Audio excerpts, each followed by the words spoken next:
Okay, welcome to today's fun project with Ozzstar. I'm going to be dealing with this '06 Jeep Liberty.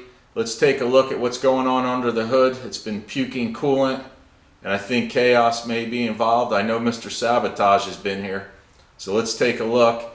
I'm going to show you where it's spitting out from the top of the driver's side radiator. The coolant's flowing out. It's made a big mess. I'm going to pull out the radiator. I'm going to change the water pump, thermostat, idler pulley with the belt tensioner, the belt, and this one has that heavy duty cooling situation. There's an electric fan, and there's also the clutch driven fan off the belt, off the water pump. So we'll take a look at it. Let's get to it.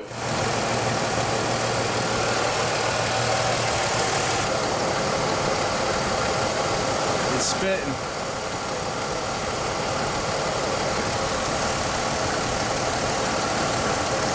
I popped this front grille off so I could access the bolts. There's, we're on the passenger side here. There's 1, 2, 3, 4, and that's that metal piece across the radiator support, core support, which goes down to the hood latch. So there's 2 bolts down here. Here's the radiator. 2 bolts down here to take those out, and I just picked the whole thing up, left the cable attached for the hood release, and just set it over there out of the way. But here's what I think has caused the problem. I mean, I know these are common for leaking, but this radiator, it looks like this car has been in an accident at some time in its life. So the top of this radiator, I don't know if it's showing on film. Let me try to back up. It's completely bowed this way, like that. And you can see here where it's separating. Right in here, you can see the fins have separated when it was pushed backwards like that. So that's probably caused this issue up here. That certainly didn't help it. So anyway, we'll get that out. This one has the, I pulled out the mechanical or the electric fan. It's right down there. Simple enough. It just has, it sits in the car. This would be the front that way. There's a bolt here, and there's a bolt here, and then there's like 2 little pin clips down here that hold it in. And then you release this one harness, or connector, and that connector plugs in right over here, right on this side, on the passenger side with this. It has this little red clip, push that back, slide it out. It's a 2-pin connection, 12 volts. Anyway, so it has that one, and then it has a mechanical fan. And what I also noticed was more evidence that this has been taken apart is, I don't think I can get it on film, but behind the fan where it attaches to the clutch, right down there, you see there's 1 bolt. Let me see if I can get it on film. I can't spin it all and do it one shot with one hand, but I'll try. Anyhow, oops. Anyhow, further evidence shows here that this was a part. This fan, there's 1 bolt head right down in there. I'm pointing right in here, down there. Anyhow, there should be 4 of those. And if you look over to the left, there's another one missing when I spin it. So basically, there should be 4. There's another one, very slightly, you can see it. This is held on with 4 bolts. There's only 1 holding it.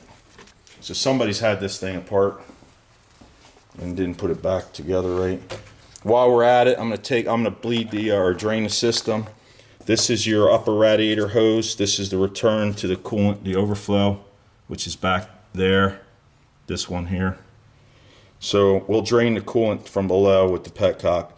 Take the bottom radiator hose off, and then this top one, what I want to show here is a bleeder. I believe that's an 8mm hex. So when we add new coolant, we'll pop this open and allow some trapped air to escape. Help bleed the system a little better. So I'm about to pop the belt off. I've got a new idler and tensioner, which is this part right here. Flashlight, there we go. Gotta have the light.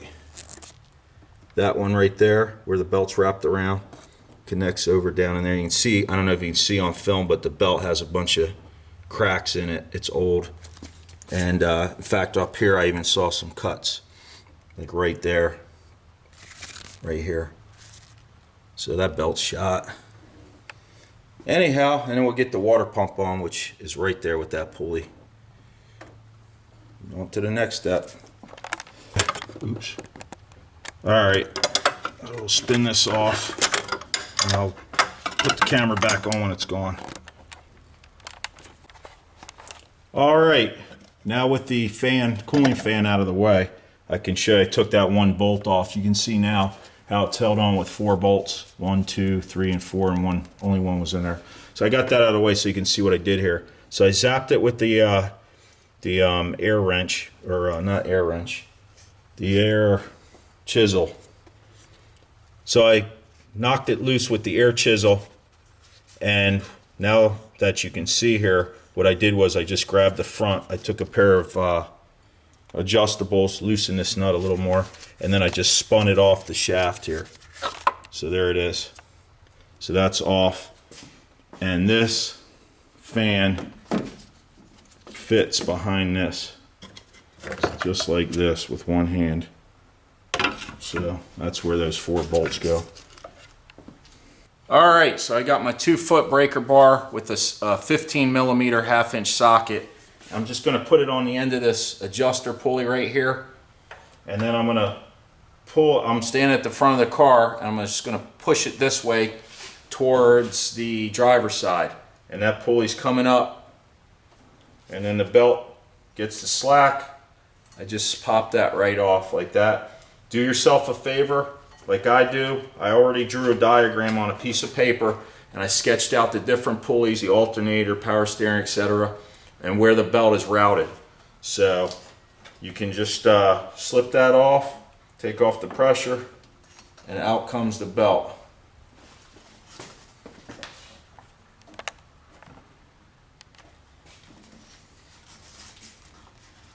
Now take a look.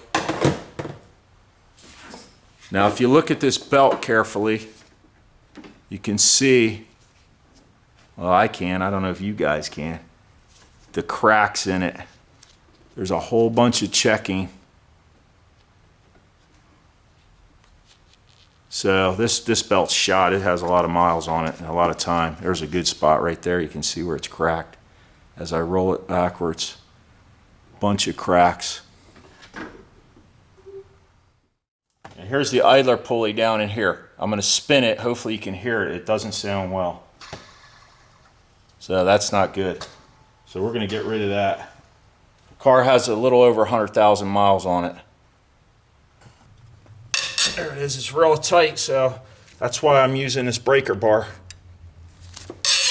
You can hear it.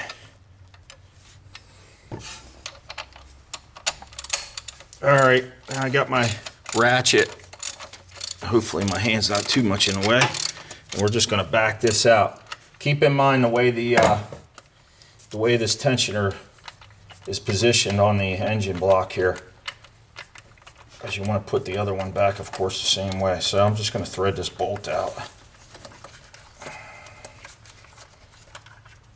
Alright, so I got the bolt loose. Let's pull that out. It has a washer. It's here you go. Right there, it's a couple inches long. And then just pull this straight out like that. And here's the back of it. There's a notch, and your notch goes down. See that notch here? That was pointing down and fits around this bolt. What I like to do is I'll thread the bolt back in so I know exactly where it goes and I don't lose it.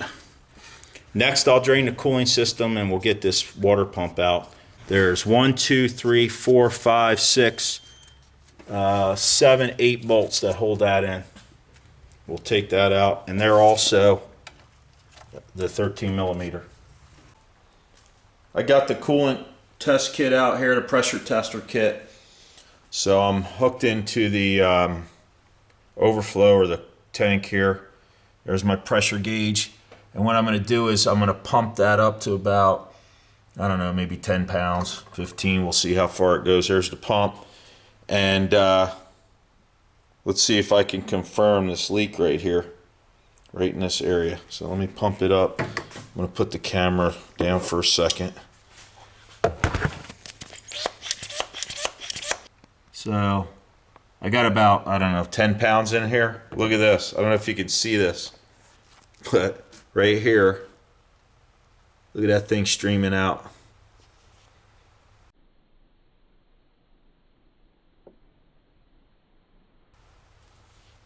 And I could hear some air before the water. So that's a perfect little streamer. I have no idea how this radiator got so bent like this. This is crazy. But anyway, that confirms the leak. We got a squirter here.